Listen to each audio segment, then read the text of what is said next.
Welcome everyone to the first installment of the Organizations in Solidarity Publication Series.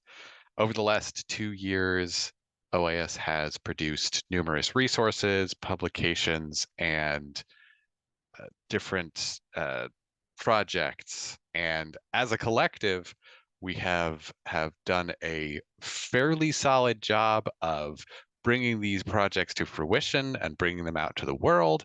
And now what we're doing over the next year or so is focusing pretty hard on making sure people know they're there, knowing how they can use them, knowing what they're for. So this is the first in a series of events focused on that. Today we're going to be focusing on the Advancing Equity series, which is a series of publications we'll get into more detail on shortly, but they focus on mentorship in the peace and security field, what it is good for, what the positive impacts are, and importantly, how it can be done and how it can be done better. And with that, I will hand the floor over to my colleague, Tamara Allen. I realized I didn't introduce myself. I'm Meher Akrami. I'm the program manager for Organizations in Solidarity at WCAPS, Women of Color Advancing Peace, Security, and Conflict Transformation. Now, I will hand the floor over to my colleague, Tamara. Hello, good afternoon, good evening, everyone. My name is Tamara Allen. I am the Program Associate at Organizations in Solidarity. And today it's my great pleasure that I introduce you to our speakers for today's OIS Publication Event Series. This series is, as Meher mentioned, a significant milestone in our mission to promote meaningful discussions on equity and mentorship within the fields of peace, security, and foreign policy. In our inaugural session today, we promise to have an enlightening and interactive experience, and we are honored to have a diverse panel of experienced experts who will share their profound insights on mentorship and its impact, particularly within communities of color. So within their dedication to making a positive impact, these speakers will inspire you to explore how equity-focused mentoring can lead to transformative change in our professional and personal lives. So without further ado, our first speaker is none other than the author of the OIS Advancing Equity Series publications, Kimberly Gillies. In her professional capacity, Kimberly helps social impact leaders actualize their visions. She lends executive office, management, and operations expertise to mission-driven teams so they can work more effectively and enjoyably together. Since studying peace, justice, and gender at Tufts University, she has served in cross-functional leadership roles and partnered with organizational leaders to create positive, holistic change within workplaces and society. Thank you for being here with us again. Our second speaker is the OIS Mentorship Working Group Co-Chair, Hadil Ali.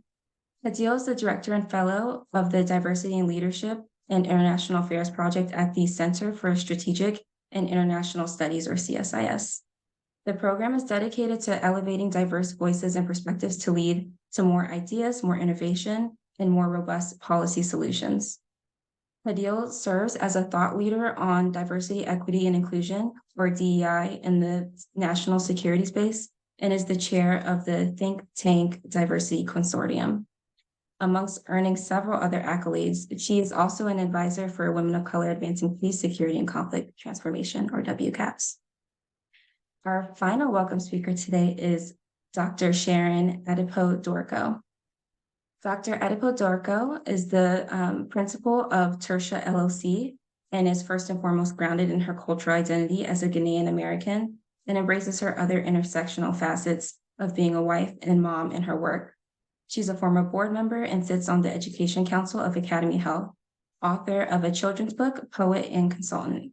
She's also an adjunct professor at Texas Women's University and co-chair of the WCAPS Redefining National Security Working Group. As a community scholar activist, she has found her path for engineering to public health, and her work involves engaging national mobile clinical programs. The vision for her work is rooted in culturally responsive and equitable tools for co-designing research and evaluation initiatives within communities. As a speaker and facilitator, Dr. Adipo-Dorco has also presented at several conferences, published several articles, fairs, and serves as an advisor for a number of entities and has facilitated a number of trainings. So as you've probably ascertained, our panel is quite experienced. So I want to say thank you to them for finding the time to impart their insights with us today. So before we begin, I just wanted to go over a few housekeeping items before we go into the actual run of the event. Firstly, if we could please make sure our microphones are muted when not speaking to reduce background noise. If you're able to, we do ask that you turn on your camera so that our speakers are able to engage with you a little bit more. Zoom also has a chat function. So if you have any questions or need assistance during the event, please feel free to use that functionality. During the interactive workshop portion, please do be prepared to participate actively. Our speakers will also join to provide support and guidance during this portion of the event. This event is recorded, so for future reference and accessibility. If you don't wish to be recorded, please do feel free to turn off your camera. And then finally, this is a space of respect and inclusion. So we ask that you please be mindful of the diverse perspectives and experiences of our attendees and speakers. And then lastly, we will note that this event is scheduled until 1 p.m. However, if conversation is robust, we're happy to stay on a little bit after time to conclude at a good place for everybody. So with that, we will go ahead and begin the session with an overview of equitable mentorship in the field and why it's relevant to DEI initiatives with insights from our first speaker, Hideo Ali. Thank you so much, Tamara, and thanks to both Tamara and Meher for having us here today and giving us the opportunity to share more about this very important topic on mentorship in the field of peace and security, but also how is that connected to promoting diversity, equity, and inclusion. I do want to mention before getting started that I come at this work as someone who has been a mentor, someone who has been mentored, but also as someone who has not found mentors at certain points in my career where I wish I had someone to help me. And also finally, as someone who has also helped facilitate the creation of mentorship programs at my organization. So I hope that these different lenses and of course, both Kim and Sharon's insights and experiences as well will help you think about these different angles. So with that, we can have the slides I can share. So to help us better understand what is mentorship, how it's connected to DI initiatives and practices and strategies.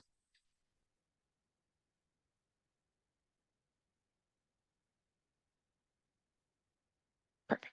Thank you, Tamara. So what is mentorship in general when we think about that? So this is a great definition, and Kim has done an exceptionally impressive job with the report. So I highly encourage you, if you have not read the report, to make sure to do so as well. So mentorship is the sharing of experience, of knowledge or advice centered around learning or changing an individual. And obviously that can be both personal or professional. So this is the overarching definition of mentorship. So now as we think about mentorship in the case of diversity, equity, and inclusion initiatives, or also for individuals from historically marginalized backgrounds.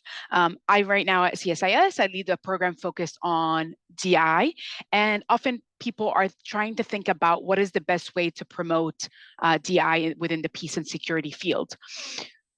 Folks often don't think about mentorship. They go to trainings. That's usually the number one initiative that people want to do to solve the issue, right? But unfortunately, organizations haven't leveraged mentorship as a way to advance these issues. And I'll share a little bit more about why that matters.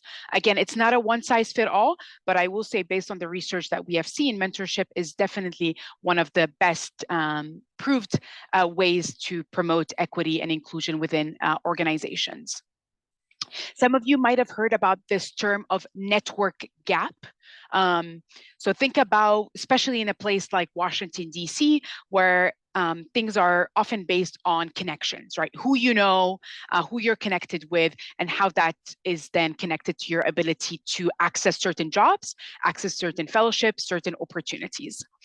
And often networks are available to certain communities and not available to others. We've seen the creation of many groups like WCAPS, of course, or BPIA, which is Black Professionals of International Affairs, and those groups have been created purposefully to serve that purpose, right, of creating those networks. So we've seen organizations create those mentorship programs, but I will also say another thing that organizations have been able to do, or I would at least encourage them to do, is think about employee resource groups.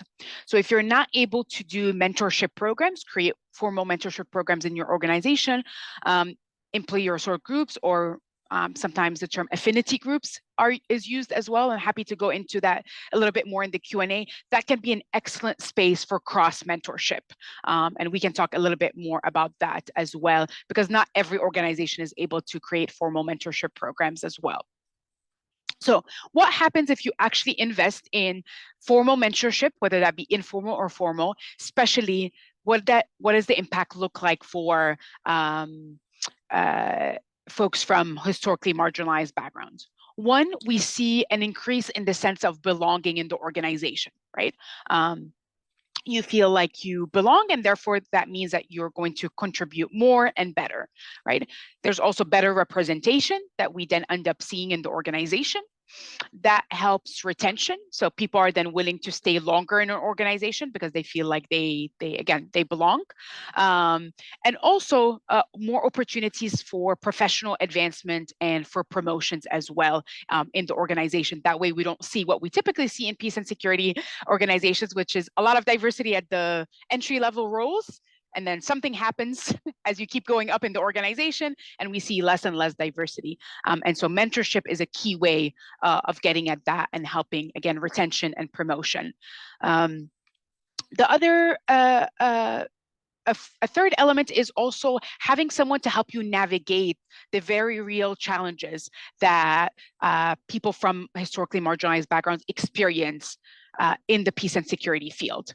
Right? Whether that be microaggressions, macroaggressions, and not feeling seen through their organization, and having individuals that can help them navigate these challenges is extremely important. And then the last element of that is even knowing about certain careers and organizations. We've done a couple of fellowships at CSIS with a couple of universities in the DMV, Trinity and Bowie, and we've heard repeatedly from students something along the lines of, I didn't even know that this was a possible career, right? We had a couple of students that were studying health services, and they said to me, well, I didn't even know that as a student enrolled in a health services undergraduate program, I could think about a policy career. I didn't know that health and policy are intersect, right?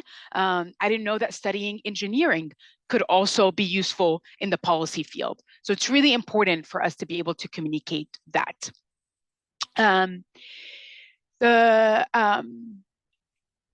I know Kim will talk a little bit more about that, so I'll let her add in more. The last piece I'll mention is on how is that better for organizations, right? Because I think organizations always want to know why that matters for them. I think it should, what really should matter is helping your staff. But when we talk about better productivity, when we talk about higher employee engagement, higher retention, that's what all organizations want to do. But that has been, mentorship has been an untapped potential, I think, for organizations to, again, promote diversity, equity, and inclusion. The last point I'll make here before turning it over back to Tamara is this piece about sustainability of DI programs and accountability. That's, I think, one of the most difficult things to do in DI programs, to make sure that it's sustainable and it's metrics driven, that we have data to drive that work. And again, mentorship programs and the impact of mentorship programs can be a great way to make sure that it's sustainable and accountable. It's not only a great way to retain talent, but it's also a great way actually to recruit new talent, right? Because then that shows them what you're doing, right, in your organizations, and it signals to people externally what type of organization you actually are beyond the values on the website and the statements. Again, I mentioned the Trinity and Bowie fellowships that we've done. Those are a couple of fellowships that we've created at CSIS, and we had a formal mentorship program where a CSIS staff member was matched with a student. And again, the level of access that the students were able to get, connections, knowing about different fellowship programs and organizations in DC that they did not know about. Our staff leveraged their social capital. I always like to talk about this idea of social capital that folks have in DC that tend to be white, male, and cisgender in senior positions and organizations, and actually leveraging that to support students. So with that, I will stop here. There's a lot more to say, but I know that Kim and Sharon have great insights to add. So I will stop here and turn it over to Tamara. Well, thank you, Hadil, for that really wonderful and succinct overview. Now we will hear from the author of the Advancing Equity series, Kimberly Gillies. Thank you so much, Tamara. And it's so great to be sharing space with everyone today.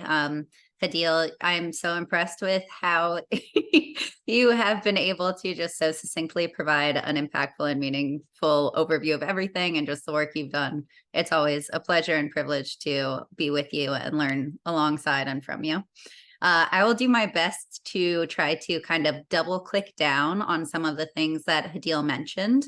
A lot of it will sound a little bit repetitive and hopefully add one more level of insight. And then everyone here can go and actually read and engage with all of the report materials and different elements and resources that the series and OIS has created, because that's really going to be the most hands-on, customizable, engage with it, and pick out the pieces that resonate with you to learn more about them. So with that, I'll do my best to speak quickly but clearly and dive a little bit deeper into what we cover in the series. So I am also really glad, Hadil, that you mentioned the definition that we use for mentorship to kind of kick us off, because language, as we know, can be used to include or exclude people purposely or unintentionally. So by starting with that, hopefully we're all a little bit more on the same page. And it also, when we were developing this definition for our resources and for the Advancing Equity series, we decided to keep it intentionally broad to emphasize and highlight that there is no singular experience of mentorship. There's no one-size-fits-all approach to it. And there are so many different understandings and meanings and experiences of what mentorship even is. So we wanted to use this to really emphasize the dynamism of it and invite everybody to customize it and approach it in a way that makes sense for them, where they are in their lives, and what their learning goals and objectives are. And then the why are we talking about it? Again, I think Hadil laid it out so beautifully. And really, it's boiling down to that it's a diversity, equity, and inclusion strategy that actually works. And we have data supporting the fact that it has and makes the impact we seek. And it has a positive impact, can have a positive impact on people of color on the more personal level. So there's kind of the strategic, moving the needle to making our field more equitable, inclusive, and diverse. And then also on the personal level to benefit from how it can advance one's career or help overcome barriers, which we'll dive into in a minute. But starting off with kind of again, double clicking into what Hadil mentioned already, was how mentorship is a DEI strategy that works. We've seen over the years, especially recently, a lot of workplaces implementing diversity initiatives like mandatory trainings or hiring tests, performance reviews, grievance systems. And while the intention behind these might be good, the actual results and effect of these systems can be ineffective or actually backfire. Reason being, a lot of times they feature negative messaging, which deters participants or can make them feel like wrongdoers from the start rather than part of the solution. They often lack measures to counter bias and can actually inadvertently reinforce some biases. And a lot of the times they move participants' agency. So rather than having the choice to be part of the solution, people are feeling powerless, like it's something they have to do, and rebel against that innately. Pieces that do work, I was going to say, thankfully, like we're not here with just the bad news of what doesn't work, but what does work is mentorship, which for me, it's just so powerful. It provides some hope. And again, there's both so much qualitative data out there if you talk to people about their experiences. And then there's also quantitative data. There's 31 years of equal employment opportunity reports that show both responsibility structures, like having a chief diversity officer or a diversity task force, a structure that is responsible for the successful creation and implementation of DEI initiatives, and socialization efforts like mentorship or networking programs and initiatives. Both can independently and together effectively change the racial makeup of workplaces. So to simplify that and just repeat it, because I think it's so important for organizational leaders to hear, we have 31 years of data signaling that responsibility structures and mentorship and networking programs effectively change the racial makeup of workplaces. I find that hugely powerful, and that's a lot of why we're doing this work. We know these results. We know that to be true and supported by data. Why it is, research is not exactly sure. Like, why is mentorship a really effective strategy? What about mentorship makes one program maybe better than another? We're not entirely clear on that at this point in time, but some of the leading theories as to why they're so effective are because they include 3 different components. 1, voluntary engagement, meaning participants are given the opportunity to choose to be a part of the solution, part of the program. 2, these programs usually include exposure to people from different groups. And this exposure can not only counteract stereotypes and unconscious biases, but also create opportunities for shared experiences, goals, and values. And the 3rd aspect of these programs is social accountability for change. So if participating in these programs becomes the norm of an organization or a community, it's harder and more uncomfortable for people to explain why they're choosing not to be a part of that program and solution. And thus we're all starting to participate in the thing that actually works to diversifying and making more equitable our field. So again, there's a lot more detail in the reports, but I'll pivot now to focus more on the individual experiences of people of color, as well as kind of the benefits of mentorship for individuals, organizations, too. Again, I'll breeze through this a little bit. Most of the benefits are listed up on the screen. And research has really long shown, so this is not news to anybody, that mentorship can have really positive and long-lasting impacts on individuals, such as better performance, higher engagement, and satisfaction with their work, as well as expedited career advancement.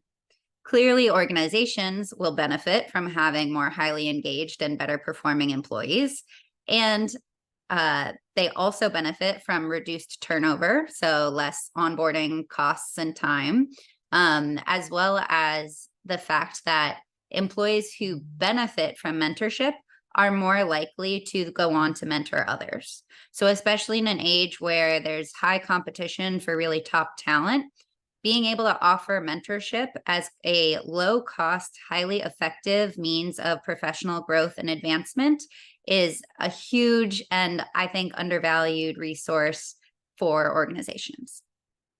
And most relevant for the Advancing Equity project on our conversation today is the research that Hadil touched on that has just begun, both fortunately and unfortunately, to explore how mentorship can specifically help people of color overcome or at least feel supported while coping with the unique and extensive discriminatory professional barriers they face, including in the fields of peace and conflict. So as Hadil mentioned, and I think did a beautiful job of explaining, so I won't go too much into detail, but just increased exposure to and support for professional opportunities that can come through networks or more conversations with more people, expanded and strengthened communities, reduced feelings of isolation and increased sense of belonging, which again, Hadil mentioned, just leads to greater engagement and performance, and satisfaction and enjoyment of work, and increased representation and retention, in addition to the helping to be able to having someone to help you navigate really difficult and sometimes race or identity-based situations at work.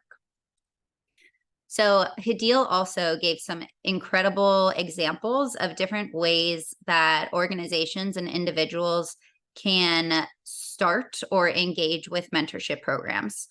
One of the ideas that we had during this project was to create a checklist of sorts of DEI principles that individuals can apply when they are either thinking about creating a mentorship program or joining one, to make sure that whatever they're doing really has that focus on equitable mentorship and engaging and supporting people of color.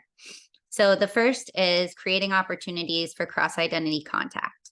Does the program, how will the program create opportunities for people from different backgrounds, different identities to talk to each other, to have shared experience, to hold shared space? What kinds of responsibility structures can be in place or are in place to make sure that the things you're trying to do, you're trying to accomplish, are actually happening? Third, how can social accountability be fostered and instilled? How can you advocate for this and help normalize participation in the programs? And how is the program working to do that? How are the organizational leaders or community leaders working to make participation in mentorship the norm? Is this voluntary? Are people being forced into mentorship roles as a mentor or a mentee, and they might not actually want to be there? Are people choosing to be a part of this, and therefore will they become champions of the program and highly engaged in it? So much engaged that they also have opportunities to influence it. Are the people who are actually participating as the mentees, as the mentors, given chances to influence how the programming develops and evolves? I will speed through really quickly some questions or kind of approaches. So that's the strategic level of why are we doing this? What is it? How do we do it? And how can we generally approach it?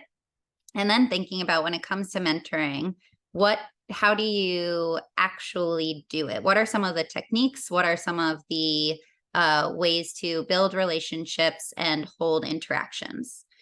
The biggest one that I will emphasize, and then you can read the reports for the rest of them, will be who.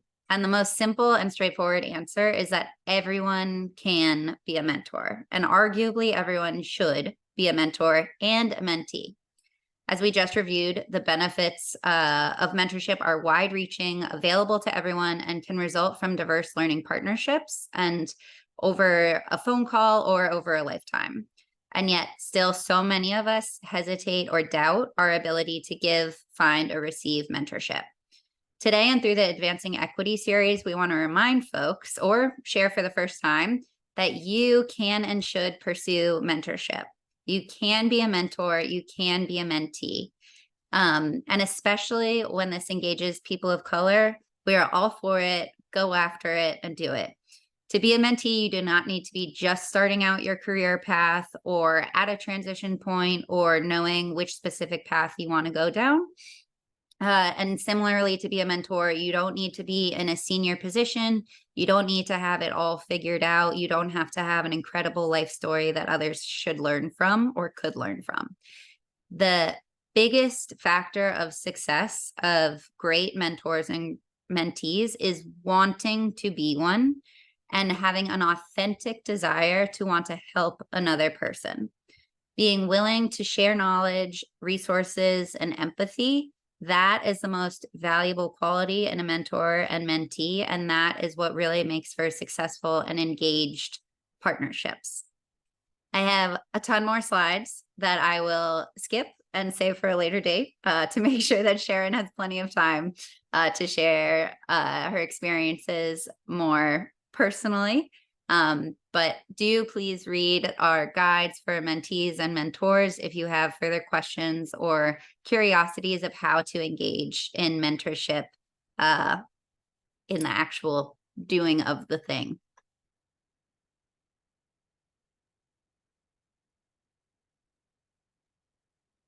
Great.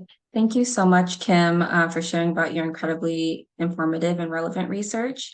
Now that we've had the research and organizational perspective, we'll now pivot to hear the lived experience of the impact of mentorship from Dr. Adipo Dorco.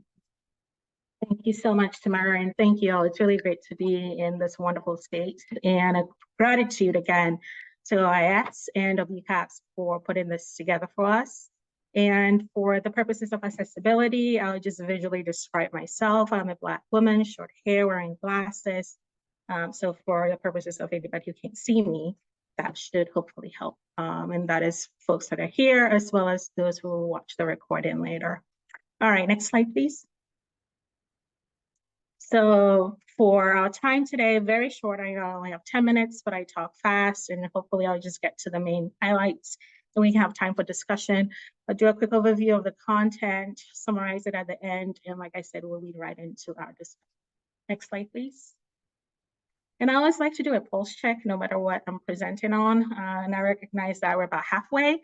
So if folks can just like do a quick breather, and if there's something you want to share, just giving you space. We're not going to have a long time to pause and read through how people are feeling. There's a lot happening right across the whole world and even in our personal life. So I always like to do these quick check-ins whenever I do a presentation to make sure people are okay. And I'm not just rumbling on and talking to myself by the end of the day. So it's actually quite selfish, a selfish strategy also.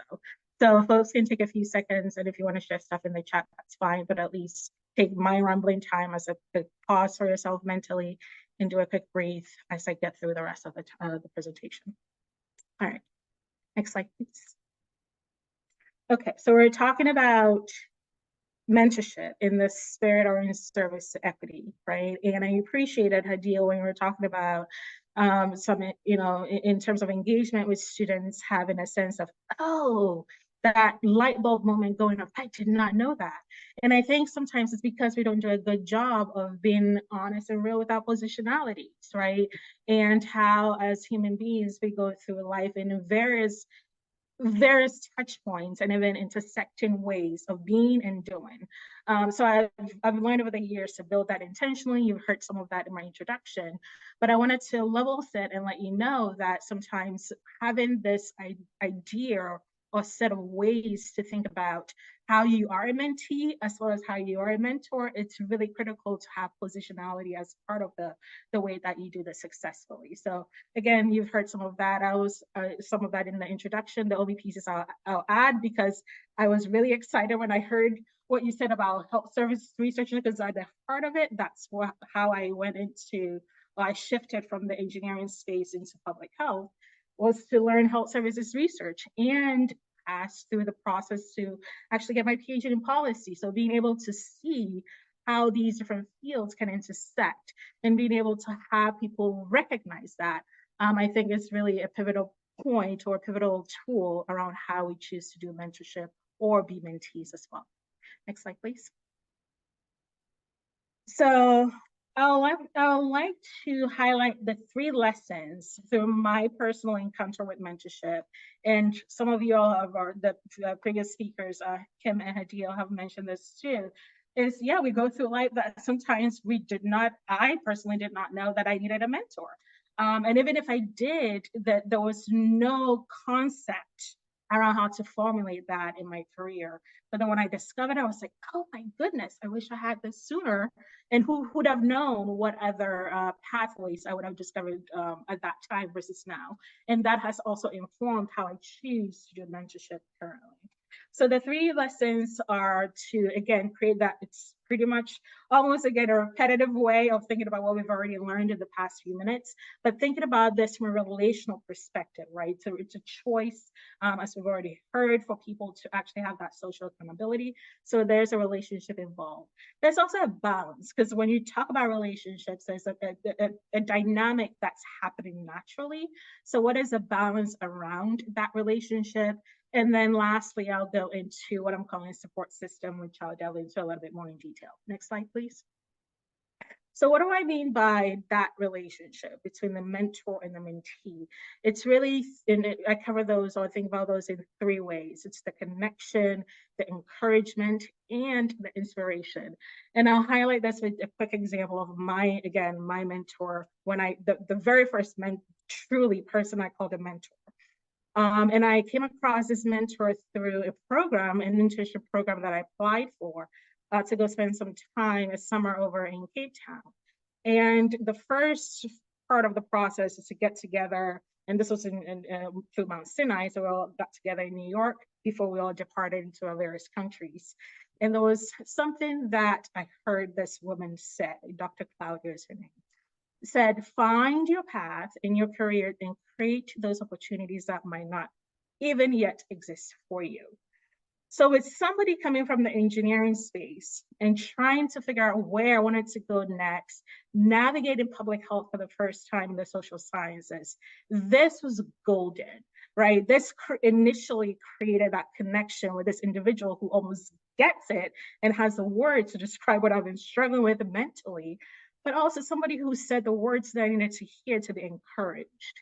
And more importantly, to stay inspired in this path that I've chosen, because it's not easy sometimes to switch careers in terms of your career path, switch fields to be successful.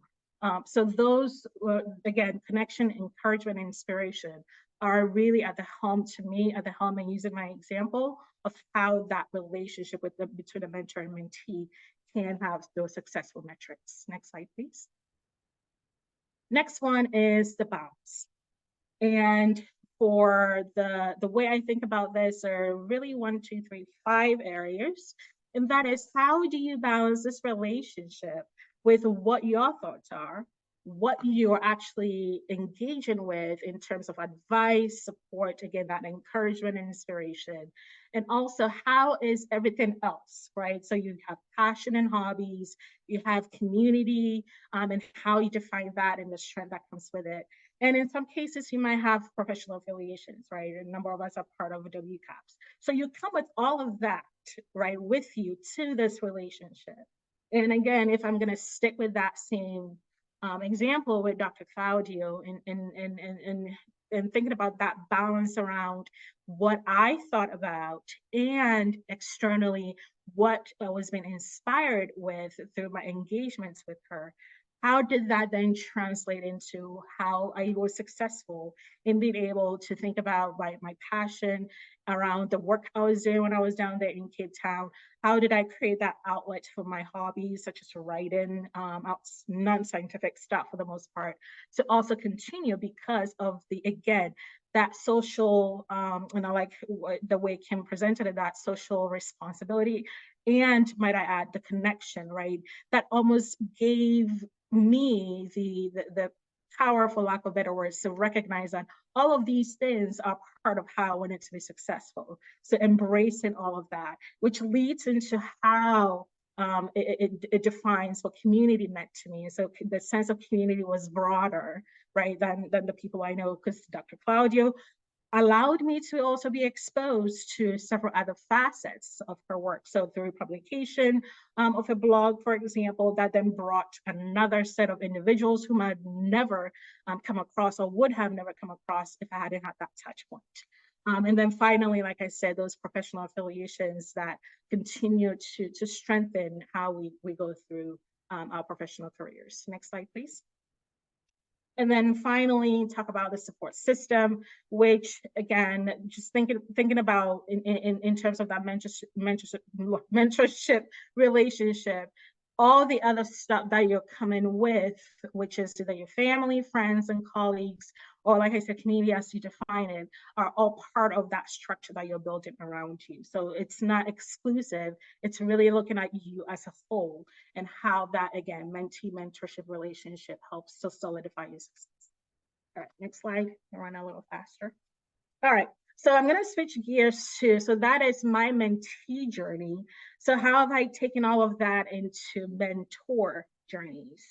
And what I like, and again, you talked about it, Kim, let's all be open to mentorship, be open to being a mentee, and be open to mentoring, right? And second, you find a mentor and keep them for life.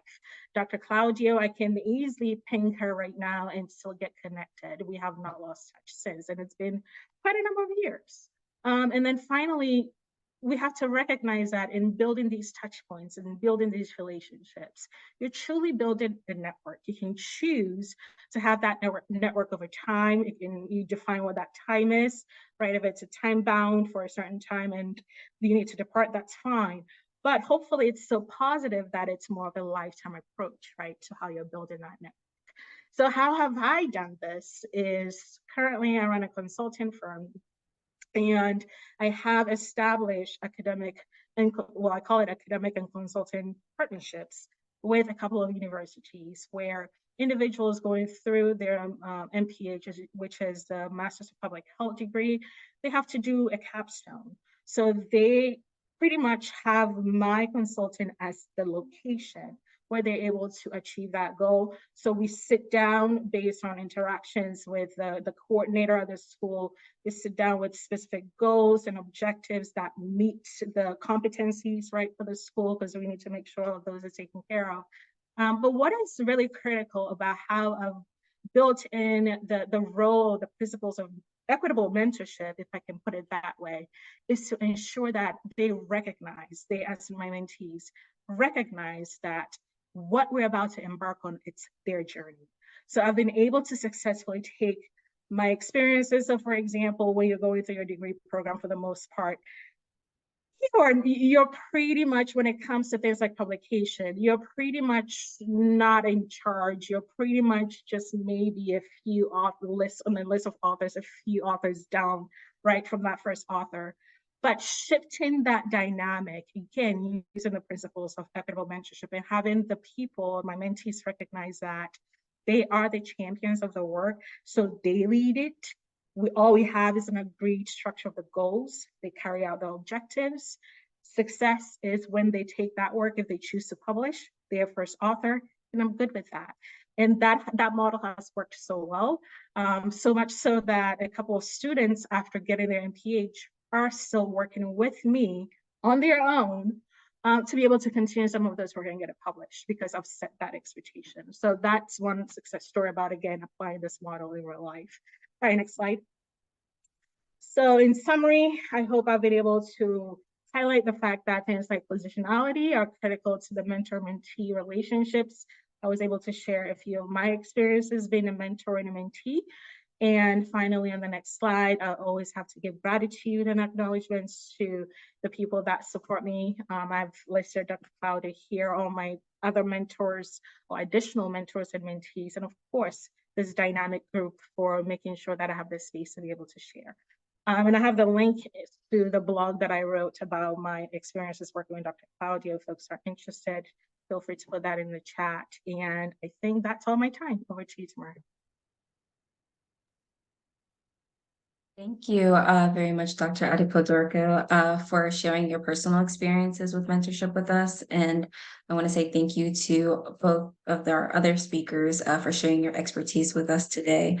Now we're going to move over to our next portion of the event, for which I will pass the mic to my colleague, Meher Akram. Hello again, everyone. So I will say this, first of all, for anyone watching the recording, thank you for doing that. I hope this was helpful. I hope you learned some good things. Below this or somewhere around this, you'll find links to the resources we've talked about, and you'll find information about our wonderful speakers. But this is, in fact, the end of the recorded portion, because we're going to be having a discussion in the room. And yeah, you feel free to come to the next session we have on one of the other publications or any of the sessions after that if you want to be in the room. But for now, this is it. Hopefully see you all soon.